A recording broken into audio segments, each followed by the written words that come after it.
Hello friends and welcome back to our channel Banaras है the learning channel. तो आज हम डिस्कस करने वाले हैं रिसर्च डिज़ाइंस और उनके टाइप्स के बाद experimental type of research design, जिसमें कि आज हम डिस्कस करेंगे रैंडमाइज कंट्रोल ट्रायल या फिर जिसे हम क्लिनिकल ट्रायल्स के नाम से भी जानते हैं। तो सबसे पहले जानते हैं कि ये स्टार्ट कहाँ से हुआ। तो first clinical trial was conducted in ceteris paribus and was conducted by James Lind in 1747. Place was on board in the naval ship and population was the scurvy population or people suffering from scurvy, and sample size or the random allocation of the patients were 12 in numbers. So the intervention given was the common diet included was water gruel sweetened with sugar in the morning, the first thing. Second, fresh mutton broth for dinner, oftenly pudding, boiled biscuit with sugar at other times, and barley, raisins, rice, currants, sago, and wine in the supper for 6 days. Along with that, they have made group of 2 people each into 6 groups, and they have given 2 people additional remedy as per physician suggested. Another 2 people got 25 drops of elixir withdrawal 3 times per day. Another 2 people got 2 spoonful of vinegar 3 times per day. Another 2 people group got 2 oranges and 1 lemon per day. Another 2 people got quarter of cedar per day, and the last 2 people of the 12 population was getting the seawater. And hence it has been found that oranges, because scurvy is due to vitamin C deficiency, so it has been found that oranges and lemon group reported the better improvement in the clinical symptoms, and this is why the British Navy is also known as LIMIS, due to this discovery of vitamin C as well as the clinical trials. So what is randomized controlled trial? According to WHO Health Research Methodology, a guide for training in research method manual, there are 2 types of experimental design. One is community intervention trial and second is randomized control trial, which is oftenly used in biomedical science or medical communities. So the community intervention trial is, so random allocation is done at the community or group level of the object. For example, to check the effectiveness of drinking water of an area on a dental health.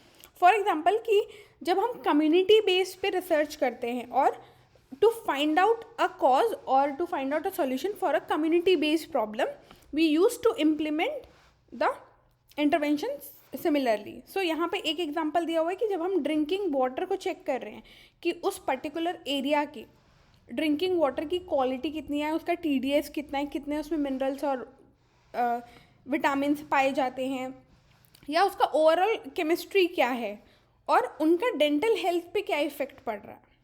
तो इस type की जो studies होंगी वो community intervention trials में आएंगी. इसके अलावा जो दूसरी टाइप की स्टडी जो हमारा RCT या क्लिनिकल ट्रायल जिसे हम कहते हैं, वो क्या होता है? अ prospective scientific experiment that involves human subjects in home treatment is initiated for the evaluation of a therapeutic और प्रिवेंशन ऑफ इंटरवेंशन. सो एक ऐसा ट्रायल या एक ऐसा साइंटिफिक सेटअप जो कि हम प्रोस्पेक्टिवली प्लान करते हैं, यानी कि आने वाले दिनों के लिए प्लान करते हैं, जहाँ पे हम कोई पर्टिकुलर ट्रीटमेंट, थेरेपी या कोई प्रिवेंटिव मेजर जैसे कि लाइफस्टाइल मॉडिफिकेशन, एक्सरसाइज प्रोटोकॉल, ऐसा कुछ भी इंटरवेंशन जो कि थेरेप्यूटिक हो या बेनिफिशियल हो, उसको इवैल्यूएट करने के लिए जब हम ह्यूमन सब्जेक्ट्स को रिक्रूट करते हैं, so that is our clinical trial under controlled और मैनिपुलेटेड मैनर. बिकॉज कम्युनिटी में जो है वो कंट्रोल नहीं होगा, आप सिर्फ ऑब्जर्व कर सकते हैं, फाइंड आउट कर सकते हैं. यहाँ पे आप जो चाहे मैनिपुलेट कर सकते हैं. फॉर एग्जांपल थेरेपी जो भी आप दे रहे हैं, जो भी आप प्रोटोकॉल अपना ट्रीटमेंट का दे रहे हैं, वो आप मैनिपुलेटेड वे में दे सकते हैं. For example 20 gram of drug, some drug you can give, और 40 gram of drug you can give to some patients. So like that. RCTs are most often used in health researches as it is the strongest experimental और intervention design. Just because ये बहुत strongest और interventional design है, इसीलिए इसको सबसे ज़्यादा health researches में यूज़ किया जाता है, क्योंकि हमारा जो ट्रीटमेंट होता है या हमको जो अप्रोच करना होता है वो ह्यूमंस को करना होता है, पर्टिकुलरली डिसीज्ड बेस्ड और for betterment of their health. So that is why the strongest evidence or strongest type of experimental reporting technique, that is RCT, is used in the biomedical research or health researches. Also, RCT is an individual intervention trial in which the unit of study is a patient suffering from a particular disease for which any therapy or diagnosis is to be studied.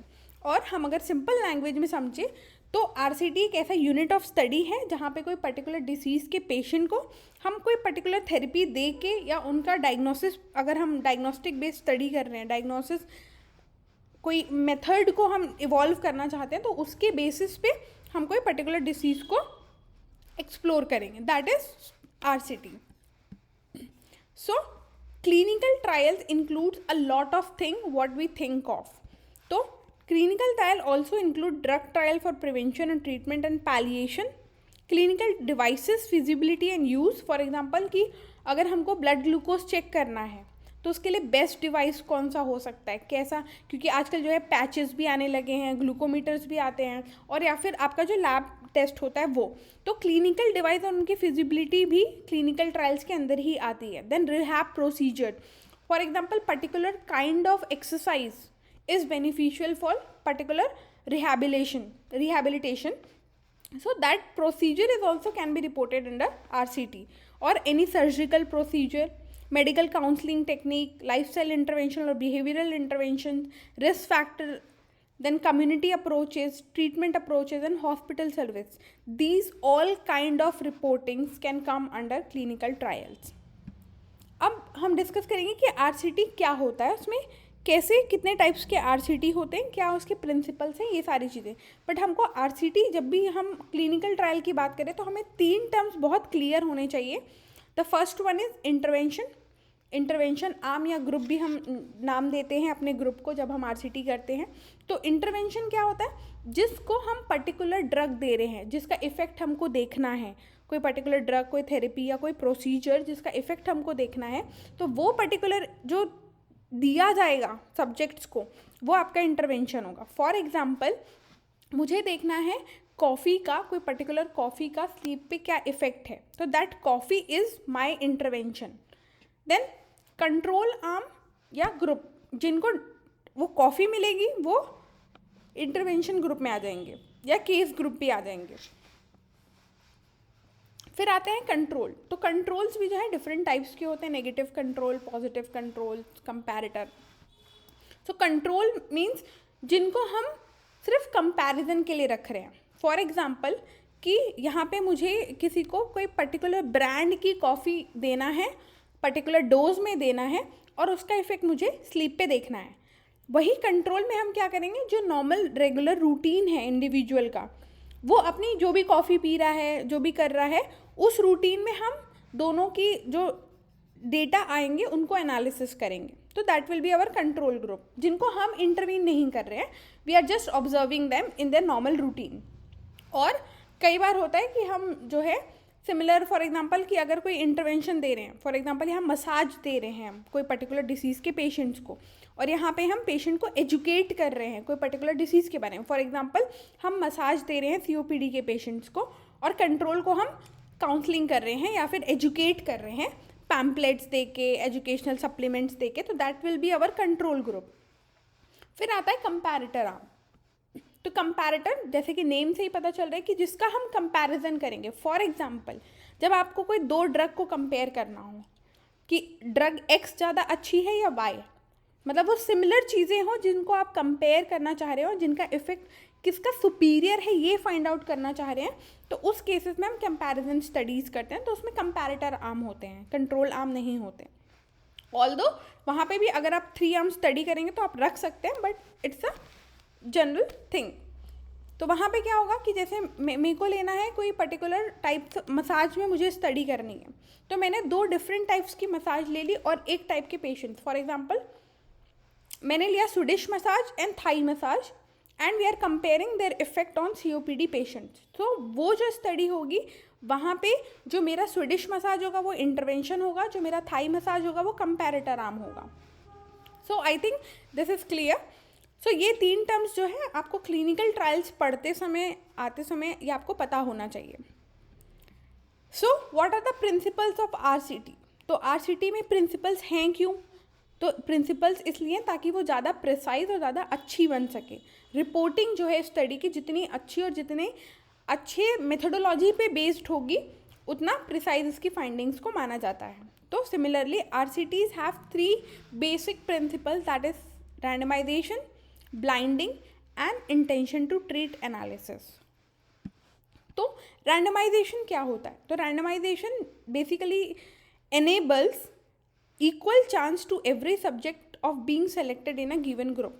Means हम किसी चीज़ को randomise कर रहे हैं, जैसे कि हम ludo खेलते हैं तो हमको नहीं पता कौन सा नंबर आने वाला है, तो दैट इज़ अ रैंडमाइजेशन, कि हमको नहीं पता है but we are playing it, तो that is a randomization move we are using in Ludo. तो ये आरसीटीज़ में क्यों ज़रूरी है? To avoid the selection bias. For example कोई पर्टिकुलर ड्रग का इफेक्ट जो है वो मुझे देखना है, मुझे उसको रिपोर्ट करना है। फॉर एग्जांपल मैं कोई फार्मा कंपनी की एग्जीक्यूटिव हूँ and I have to report some drug, तो मैंने क्या किया कि मैंने अपने नोन लोगों को उस पर्टिकुलर स्टडी में ले लिया और उस ड्रग का इफेक्ट मैंने पॉजिटिव बतला दिया। इट वॉज नॉट ऑल दो बट सिलेक्शन बायस करके मैंने अपने सैम्पल्स को मैनिपुलेट करके वैसा इफेक्ट रिपोर्ट किया। तो to avoid such kind of selection bias we use the method of randomization। तो randomization enables equal chance to every subject of being selected in a given group। कि यहाँ पे क्या होगा कि जो भी सब्जेक्ट हमारी स्टडी के लिए आएंगे या विलिंग होंगे पार्टिसिपेट करने के लिए, उनको सबको इक्वल चांस मिलेगा कि वो इंटरवेंशन ग्रुप में आ सके। Also randomization allows homogeneity and comparability among groups and reducing the selection bias. इसके अलावा जब भी हम रैंडमाइजेशन करते हैं तो वो क्या करता है, वो ग्रुप्स को हमको इजी कंपैरिजन हो सके और उनमें होमोजेनस तरीके से हम उसको कंपेयर कर सकें। फॉर एग्जांपल कि अगर वो जो ग्रुप है वो होमोजेनस नहीं है, वो एक जैसा नहीं है, तो आप कंपैरिजन कैसे करेंगे? फॉर एग्जांपल अगर आपको 2 पेड़ की हाइट या ग्रोथ चेक करनी है तो फ्रॉम द इनिशियल डे वो प्लांट जो है वो सेम हाइट का होना चाहिए, उसके बाद ही तो आप होमोजीनस होना चाहिए, सेम हाइट का होना चाहिए, तभी तो आप उसकी ग्रोथ को चेक करेंगे। तो सिमिलरली यहाँ पे भी क्या होता है, रैंडमाइजेशन से ग्रुप जो है वो ज़्यादा बेहतर तरीके से होमोजेनाइज हो जाते हैं और कंपेरेबिलिटी जो है या कंपेरेबिलिटी वो इजी हो जाती है। कंपेयर करना जो है ग्रुप्स को एनालिसिस के टाइम पे काफ़ी इजी हो जाता है रैंडमाइजेशन से। तो अब रैंडमाइजेशन कैसे करते हैं? तो technique use for randomization are simple randomization, block randomization and strata randomization। These 3 are techniques we commonly used in biomedical research to randomize। तो सबसे पहले हम समझेंगे सिंपल रैंडमाइजेशन क्या होता है। तो simple randomization compares 2 treatment modalities with a predetermined overall sample size. For example मुझे पता है मुझे 30 लोग लेने, या मैंने ऑलरेडी सैम्पल्स जो है वो 30 मेरे हॉस्पिटल में हैं, 15 ईच ग्रुप में जाने हैं, देन टोटल एनवलप्स जो हम बनाएंगे वो 30 होंगे और randomly I will take the envelopes with the written name of the patient enclosed in it, कि कौन सा पेशेंट किस ग्रुप में जाएगा। वो इंटरवेंशन का अगर एनवलप खुला तो वो जो पर्टिकुलर पेशेंट का नंबर आ रहा है वो जो है इंटरवेंशन ग्रुप में जाएगा। फॉर एग्जांपल इसको हम प्रैक्टिकली समझ के देखते हैं कि मैंने 30 कार्ड्स बनाए, 15 इंटरवेंशन के नाम से, 15 स्टैंडर्ड केयर के नाम से, और मेरे पास 30 का चिट है, 30 नंबर्स की चिट है जिसमें मेरे पेशेंट्स हैं। और चाहे आप पेशेंट्स के नाम जनरली हम लोग रिवील नहीं करते हैं रैंडमाइजेशन में, इसलिए 30 1 to 30 मैंने अपने पेशेंट्स को नंबर दे दिया है 1 2 3 4 अप टू 30। और फॉर एग्जांपल मैंने 1 की चिट उठाई और मैंने एक एनवलप उठाया, वो एनवलप आया इंटरवेंशन का, तो that patient will go into the intervention group. Second मैंने उठाया तो फॉर एग्जांपल 2 की चिट और उसमें आया स्टैंडर्ड केयर, तो वो जो सेकेंड पेशेंट होगा वो स्टैंडर्ड केयर में जाएगा। So like this you can do the simple randomization technique. और उसके अलावा हम सिंपल रैंडमाइजेशन करने के लिए नंबर टेबल का भी यूज़ करते हैं और कंप्यूटराइज सिस्टम का भी यूज़ करते हैं, फॉर एग्जांपल randomizer.org.com। तो ये सारे तरीके जो है सिंपल रैंडमाइजेशन के होते हैं। तो सी कि यहाँ पे सैम्पल्स हैं, इनमें से हमने कंट्रोल ग्रुप और ट्रीटमेंट ग्रुप निकाल लिया। चाहे हम कॉइन शफल, कॉइन को टॉस करके भी, हम जनरली कुछ लोग होते हैं जो कॉइन को टॉस करके भी सैम्पल और कंट्रोल, ट्रीटमेंट और कंट्रोल ग्रुप में डिवाइड करते हैं सैम्पल्स को। फॉर एग्जांपल 15th पेशेंट को किस ग्रुप में जाना है, तो the researcher will toss the coin. अगर हेड आया तो वो कंट्रोल में जाएगा, अगर टेल आया तो वो ट्रीटमेंट में जाएगा। This also can be done for simple randomization. Then block randomization. Block randomization क्या होता है? Block randomization basically use when two treatment with equal sample size और approximate equal size we want. Sometimes अगर आप देखेंगे, आप अगर रिसर्च डिज़ाइंस पढ़ते हैं, रिसर्च स्टडीज़ आर्टिकल्स पढ़ते हैं, तो कई बार आप देखेंगे कि दो ग्रुप में जो है अनइक्वल रैंडमाइजेशन हुआ है, या फॉर एग्जांपल डेटा एनालिसिस के टाइम पे अनइक्वल ग्रुप्स में एनालिसिस की गई है। तो to avoid such thing block randomizations are used, जहाँ पे हमको दोनों ग्रुप्स में इक्वल सैम्पल साइज चाहिए होता है। तो इसका प्रोसेस क्या है? Process of recruiting participant in the short blocks and ensuring that half of the participant within each block are allocated into intervention and control group. Within each block, order of patient is random. तो इसमें क्या बोला गया कि हमारे पास samples हैं, samples को पहले हम ब्लॉक्स में डिवाइड कर देंगे। ब्लॉक्स में डिवाइड करने के बाद हम एक को इंटरवेंशन, एक को कंट्रोल, एक ब्लॉक को, जैसे कि यहाँ पे अगर आप देखेंगे एक ब्लॉक में 6 सैम्पल्स है, तो 3 को इंटरवेंशन और 3 को कंट्रोल ग्रुप में डाल दिया। सिमिलरली यहाँ पे भी 6 लोग हैं, तो 3 को इंटरवेंशन, 3 को कंट्रोल ग्रुप। तो इक्वल जो है वो डिवीजन होना चाहिए इस particular type of randomization technique में, ब्लॉक रैंडमाइजेशन में। देन हमारा आता है third type of randomization technique, that is stratified randomisation.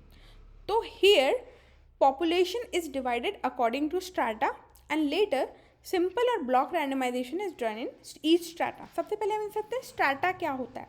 जब भी हम कोई पर्टिकुलर फीचर या कैरेक्टरिस्टिक्स के बेसिस पे अपने सैम्पल्स को डिवाइड करते हैं, for example age, religion, gender, इनके बेसिस पे जब हम अपने सैम्पल्स को डिवाइड करते हैं, तो that group is known as strata. For example मैंने जेंडर के बेसिस पे 2 स्ट्रैटा बनाए, मेल और फीमेल पे।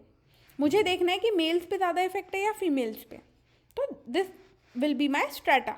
और वो स्ट्रैटा या ग्रुप बनाने के बाद हम उसका रैंडम सेलेक्शन करेंगे किसी भी टेक्निक से, toss method, coin method, envelope method, या फिर हम जो है ब्लॉक रैंडमाइजेशन टेक्निक, कोई भी टेक्निक से हम रैंडम सेलेक्शन उसके बाद कर लेंगे। तो that is also a type of randomization technique, that is stratified randomization. उसके बाद जो सेकेंड प्रिंसिपल हमारा आता है वो आता है ब्लाइंडिंग का। तो blinding is the process by which information that has potential to influence the study results is withheld from the parties involved in the study. And there are 3 types of blinding: single, double and triple. तो blinding, blind करना, simple इसको ऐसे समझते हैं। Blinding word का मतलब क्या है कि किसी चीज़ को ब्लाइंड करना। अब यहाँ पे स्टडी में क्या चीज़ ब्लाइंड करना है, तो यहाँ 3 चीज़ें ब्लाइंड हो सकती है, रिसर्चर, एनालाइजर या फिर पार्टिसिपेंट्स। तो इसीलिए 3 टाइप की स्टडी भी हैं, सिंगल, डबल और ट्रिपल। और ये एक ऐसी टेक्निक है जिसको करना क्यों ज़रूरी है, ताकि जो है कोई इन्फ्लुएंस ना आ पाए। फॉर एग्जांपल कि अगर मुझे पता है कि मुझे कंट्रोल ग्रुप में रखा गया है, तो हो सकता है मुझे उस पर्टिकुलर एजुकेशन पॉम्पलेट से या एजुकेशन जो काउंसलिंग कंट्रोल ग्रुप को मिल रही है उससे कोई इफ़ेक्ट ना दिखे। फॉर एग्जांपल मुझे पता है कि मुझे केस ग्रुप में या इंटरवेंशन ग्रुप में रखा गया है, तो I can be like shielded psychologically. तो ऐसी कोई भी चीज़ जो पोटेंशियली इन्फ्लुएंस कर सके स्टडी को, रिजल्ट्स को, उसको अवॉइड करने के लिए हम ब्लाइंडिंग करते हैं। तो there are 3 types of blinding, single, double and triple. तो सिंगल ब्लाइंडिंग में क्या होता है, सिंगल ब्लाइंडिंग में सिर्फ पार्टिसिपेंट्स को नहीं पता होता कि उनको क्या ट्रीटमेंट दिया जा रहा है या वो कौन से ग्रुप में है, कितने ग्रुप्स बटे हैं, उनको कुछ नहीं पता होता। उनको सिर्फ यही पता होता कि उनको उस पर्टिकुलर ट्रीटमेंट को लेना है, दैट्स इट। और कई बार होता है कि जैसे कि फार्मास्यूटिकल कंपनीज जब कराती हैं तो वो प्लेसिबो और उनके ड्रग्स के बेसिस पे कराती हैं। तो उनमें क्या होता है कि वो प्लेसिबो और वो ड्रग को सिमिलर तरीके से बनाया जाता है। जैसे कि वाइट अगर ड्रग बन रही है तो वाइट कलर की ही प्लेसिबो की भी टैबलेट जो है वो क्रिएट करेंगे और पार्टिसिपेंट्स को देंगे। तो that can be a type of single blinded study, जहाँ रिसर्चर और डेटा एनालिस्ट को पता है कि कौन सा इंडिविजुअल इंटरवेंशन ले रहा है, कौन सा इंडिविजुअल कंट्रोल ग्रुप में है, बट पार्टिसिपेंट्स को नहीं पता है कि वो ड्रग ले रहे हैं या प्लासिबो ले रहे हैं. तो that can be a type of single blinded study. Next is our double blinded study. Double blinded में आपके participant as well as researchers दोनों ही ब्लाइंडेड होते हैं. तो पार्टिसिपेंट हमको पता है कैसे ब्लाइंड होते हैं. अब रिसर्चर कैसे ब्लाइंडेड है? फॉर एग्जाम्पल कि वहाँ जो रैंडमाइजेशन का जो भी मेथड अप्लाई किया गया है वो किसी थर्ड पर्सन के द्वारा किया गया है. एनालिसिस करने वाला हो सकता है या कोई थर्ड पर्सन, कोई कलीग हो सकता है जिसने रैंडमाइजेशन किया है, और अब वहाँ पे जो इंटरवेंशन दे रहे हैं वो अलग ट्रेनीज़ हैं जिनको ट्रेन किया गया है वो पर्टिकुलर थेरेपी या पर्टिकुलर ड्रग देने के लिए, या उनको गाइड किया गया है. और रिसर्चर को नहीं पता है कि कौन से पर्टिकुलर पेशेंट को इंटरवेंशन या ड्रग मिल रही है, कौन से पेशेंट को प्लासिबो मिल रहा है. तो रिसर्चर को भी ब्लाइंड कर दिया जाता है. तो जब पार्टिसिपेंट और रिसर्चर दोनों ब्लाइंडेड होते हैं तो that is our double blinded study. The third type of blinding technique is triple blinded, in which participant, researcher and data analyst, three of them are totally blinded. Means वहाँ पे ना participants को पता होता है कि उनको ड्रग मिल रही है या प्लासिबो, ना रिसर्चर को पता होता है कि कौन से पार्टिसिपेंट को क्या मिल रहा है, और ना डेटा एनालिसिस करने वाले को पता होता है कि कौन सा पर्टिकुलर डेटा केस वालों का है या इंटरवेंशन ग्रुप का है और कौन सा पर्टिकुलर डेटा कंट्रोल ग्रुप का है. तो this type of blinding is known as triple blinding. Then the third principle is intention to treat analysis. And why this principle is made? To reduce risk of fallacious conclusion. Means कि यहाँ पे analysis जो है वो अच्छी होनी चाहिए. कैसे? उसको वहाँ पे fallacy यानी कि गलत रिपोर्टिंग को कम करने के लिए हम intention to treat analysis का principle अप्लाई करते हैं RCTs में. तो study participants are analyzed as the member of the treatment group to which they were randomized, regardless of their adherence to whether they received or intended the treatment. Means यहाँ पे जिस participant को जिस group के लिए randomize किया गया है उसका analysis उसी ग्रुप में होगा, भले उसने ट्रीटमेंट लिया है, नहीं लिया है, या वो ग्रुप चेंज कर चुका है. ऐसा भी कई बार होता है जैसे क्रॉस ओवर ट्रायल्स हैं या अदर ट्रायल्स हैं कि पार्टिसिपेंट जो है वो पर्टिकुलर टाइप ऑफ ट्रीटमेंट को नहीं लेना चाहता, वो दूसरा ट्रीटमेंट लेना चाहता है जो इंटरवेंशन ग्रुप को मिल रहा है. तो अगर वो पार्टिसिपेंट इंटरवेंशन ग्रुप में जाता है जो कि कंट्रोल ग्रुप में है, स्टिल ही और she will be counted in the control group, not in the intervention group. Means जब भी उसका एनालिसिस होगा तो वो उसी ग्रुप्स के अकॉर्डिंग होगा जिसमें उसको रैंडमाइज किया गया था. So that is the third principle of RCT, intention to treat analysis, to reduce the false reportings or conclusions. Then we have different types of RCTs or clinical trial. Some of them are prophylactic trial, treatment trial, safety trial, risk factor trials, crossover trials, superiority trials, equivalence trials and non-inferiority trials. तो सबसे पहला है हमारा prophylactic trial. तो prophylactic trials are to evaluate the efficacy of an intervention design to prevent disease. Prophylaxis to prevent the disease. अगर आप इन terms को ही समझ लेंगे तो you can easily understand which type of trial it is. तो यहाँ पे ऐसा ट्रायल जो कि कोई पर्टिकुलर डिसीज़ को प्रिवेंट करने के लिए किया जा रहा है या उसको समझने के लिए किया जा रहा है, वो प्रोफाइलेक्टिक ट्रायल है. फॉर एग्जांपल वैक्सीन, कोविड के टाइम पे जब वैक्सीन पे ट्रायल्स हुए तो that can be a prophylactic trial. Vitamin पे जब भी होंगे कि पर्टिकुलर विटामिन से ये पर्टिकुलर डिसीज़ कम होता है या प्रिवेंट हो सकता है, तो that can be a type of prophylactic trial. Patient education, lifestyle modification, this all comes under prophylactic trials. Then next type of trial is treatment trial. Trials to evaluate the effect of curative drug or intervention designed to manage or mitigate signs and symptoms of the disease. पहले हमने देखा कि prevention के लिए जो techniques use होती हैं या जो तरीके यूज़ होते हैं या जो ड्रग्स यूज़ होती हैं उनको हम प्रोफाइलेक्टिक ट्रायल्स में टेस्ट करेंगे. उनकी स्टडी हम प्रोफाइलेक्टिक ट्रायल के थ्रू करते हैं. उसके बाद ऐसे ड्रग, ऐसे इंटरवेंशंस जो कि मैनेज या मिटिगेट करते हैं साइन और सिम्टम्स को कोई पर्टिकुलर डिसीज़ के, वो जो है हमारे ट्रीटमेंट ट्रायल्स में आते हैं। फॉर एग्जांपल कि अगर मुझे देखना है कि डायूरेटिक का हाइपरटेंशन के सिम्टम्स में क्या इफ़ेक्ट है, क्या वो हाइपरटेंशन या ब्लड प्रेशर कम कर रहा है, उसके साइन एंड सिम्टम्स को इम्प्रूव कर रहा है, तो that can B A type of treatment trial. Next is our safety trial. जैसा कि नाम से ही समझ आ रहा है कि यहाँ पे सेफ्टी को चेक करना, किस चीज़ की, कोई पर्टिकुलर इंटरवेंशन, कोई पर्टिकुलर ट्रीटमेंट या किसी ड्रग की सेफ साइड या सेफ विंडो क्या है, उसको एक्सप्लोर करने के लिए हम सेफ्टी ट्रायल्स करते हैं। आप जनरली अगर आर्टिकल्स पढ़ेंगे तो सेफ्टी एंड एफिकेसी ट्रायल के नाम से आपको कुछ स्टडीज़ मिल जाएंगी। तो that is a type of trial in which they are leading there to explore the safe window of that particular drug और थेरेपी। फॉर एग्जाम्पल अगर मुझे ये देखना है कि ओरल कॉन्ट्रासेप्टिव्स के कितने साइड इफ़ेक्ट्स हैं, तो हम उस टाइप ऑफ स्टडीज़ को सेफ्टी ट्रायल के अंदर एनालाइज कर सकते हैं। The next study is risk factor trial, similar to prophylactic trial, just different is being abstract, not intervention, it just includes asking और सजेस्टिंग। मीन्स प्रोफाइलेक्टिक ट्रायल जैसे prevention या disease के होने के पहले वाली जो भी टेक्निक्स है उनको यूज़ करता है, तो रिस्क फैक्टर भी क्या करता है, सिर्फ यहाँ पे जो रिस्क फैक्टर्स हैं उस पर्टिकुलर डिसीज़ के, उसके बारे में सजेशंस या उनके बारे में इंफॉर्मेशन लेने का जो भी काम होगा वो इस टाइप के ट्रायल्स में होगा।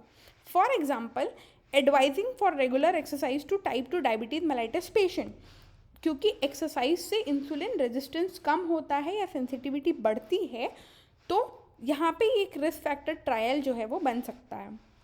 और एल्स कि आप ये देख सकते हैं कि पर्टिकुलर कोई पेशेंट है, फॉर एग्जांपल टाइप 2 डायबिटीज़ के पेशेंट हैं, वो अपनी डाइट में कितने अडहेरेंट हैं, that can be also type of risk factor trial, because diet timing, diet pattern, food choices, everything occurs और एवरीथिंग अफेक्ट्स द इंसुलिन और ब्लड ग्लूकोज लेवल, तो that can be also type of risk factor trial. Then crossover trials, ये biomedical में काफ़ी use होता है and you can find multiple studies of crossover trial. तो crossover trials में क्या होता है, जो दो ग्रुप होते हैं, फॉर एग्जांपल कि एक ग्रुप को मैंने दिया कॉफ़ी, एक ग्रुप को मैंने कोई पर्टिकुलर और ड्रिंक दिया, और मुझे उसका इफेक्ट देखना है स्लीप पे। तो अब जो ग्रुप ए है जिसको मैंने कॉफ़ी दी है, ठीक है, और ग्रुप बी जिनको कोई पर्टिकुलर ड्रिंक दिया है, कोई हर्बल ड्रिंक या एनीथिंग, तो यहाँ पे जब जो कॉफ़ी वाला ग्रुप है उनका जो ड्यूरेशन है, फॉर एग्जांपल एक हफ्ते के लिए कोई पर्टिकुलर कॉफ़ी देनी है एज अ इंटरवेंशन, और एक हफ्ते के बाद उनको वॉश आउट पीरियड के बाद कोई पर्टिकुलर स्पेसिफिक पीरियड जितने दिन में उस पर्टिकुलर जो थेरेपी या उस इंटरवेंशन का इफ़ेक्ट जो है वो टोटली नलीफाई हो जाए, उसके बाद हम उनको ग्रुप बी वाला हर्बल ड्रिंक या कोई दूसरा फ्लूइड वाले ग्रुप में डाल देंगे।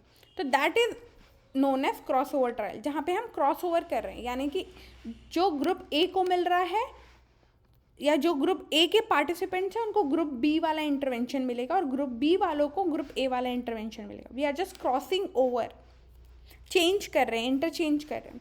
सो if two interventions are compared then patient receive both the interventions और ट्रीटमेंट। एग्जाम्पल कि जैसा अभी मैंने बताया कि दो ग्रुप हैं, तो दोनों को एक पर्टिकुलर टाइम गैप के बाद एक दूसरे ग्रुप में एक्सचेंज कर देंगे।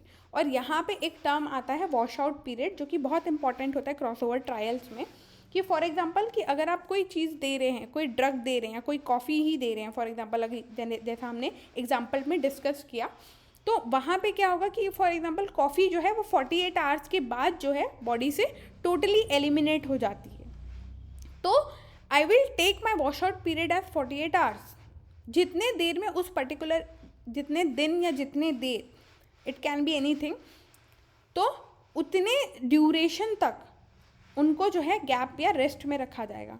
उसके बाद उस पर्टिकुलर थेरेपी या इंटरवेंशन का ट्रीटमेंट नलीफाई होने के बाद हम उसको दूसरे ग्रुप में या दूसरे इंटरवेंशन के लिए अप्रोच करेंगे। तो that is known as wash out period, जितने दिन का उनको रेस्ट दिया जाएगा उस पर्टिकुलर इंटरवेंशन का इफेक्ट नलीफाई होने के लिए। Then next type of trial is our superiority trial, when the aim of RCT is to show that one treatment is better or superior than another using a statistical test। हमको कैसे पता कि कोई particular drug ज़्यादा अच्छी है, particular drug ए ज़्यादा अच्छी है compare to be?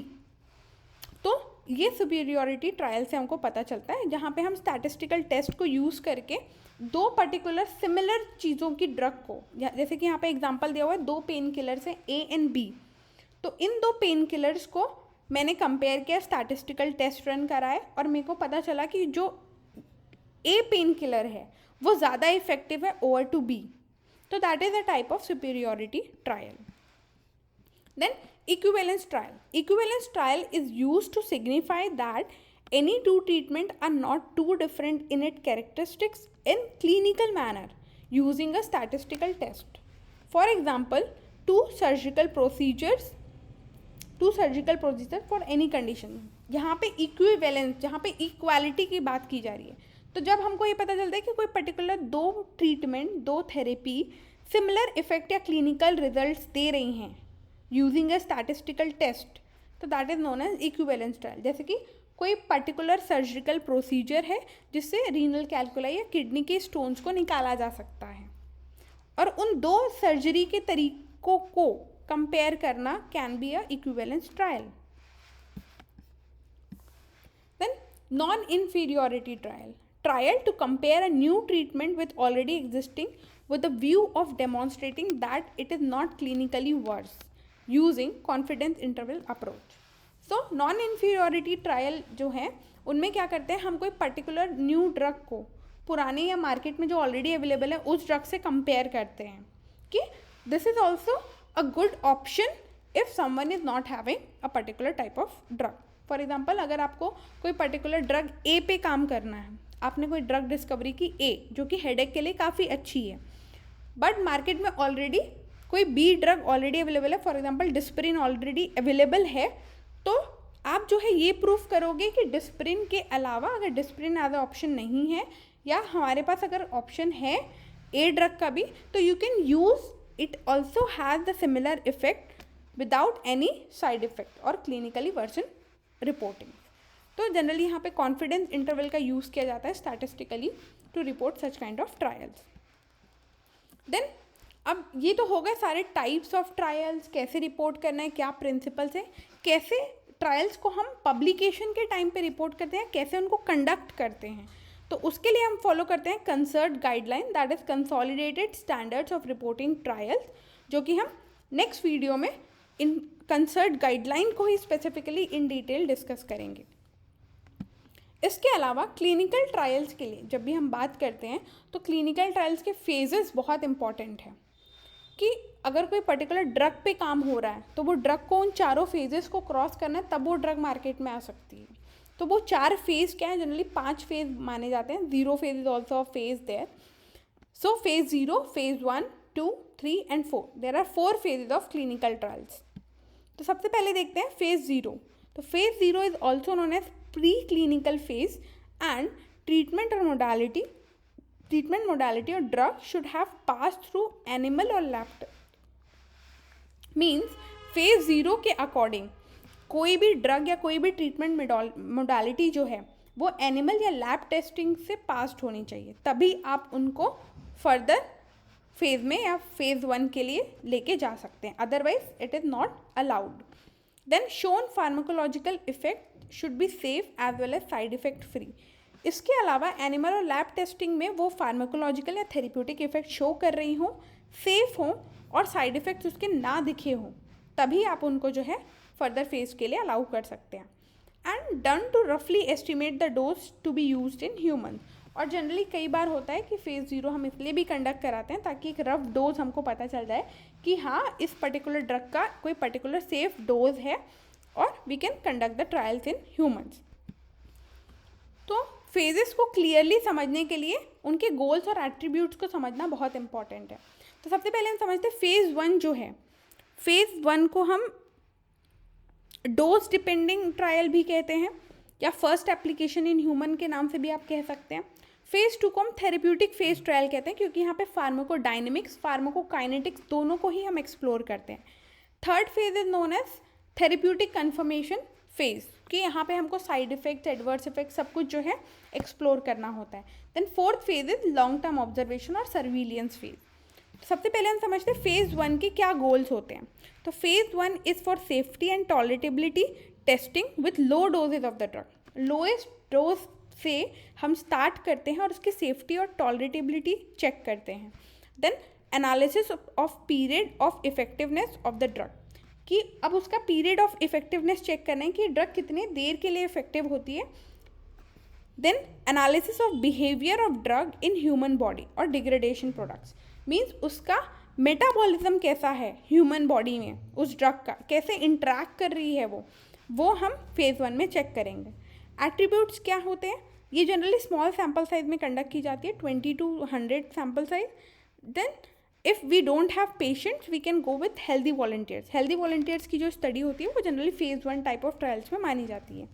Then specialise centres can be used and it is a type of open trial. Anybody can be recruited in such type of trials.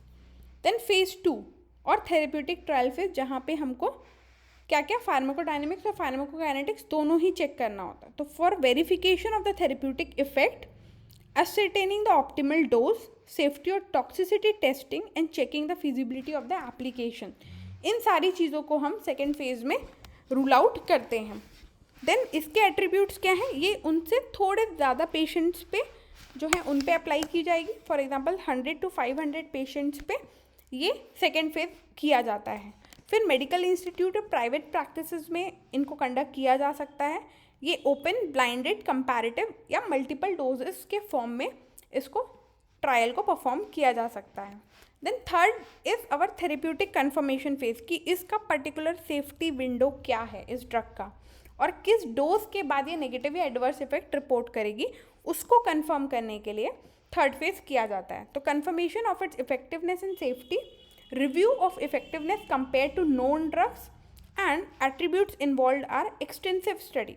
So the sample size should range from 1000 to 5000 people, conducted in medical institute और private practice, should be multi centric, बहुत सारे multiple अलग अलग जगहों पे conduct होना चाहिए, multiple centres involve होने चाहिए, ब्लाइंडेड होने चाहिए एंड कंपैरेटिव होनी चाहिए, तभी हमको साइड इफेक्ट और एडवर्स इफेक्ट जो है वो एक्सप्लोर कर पाएंगे हम।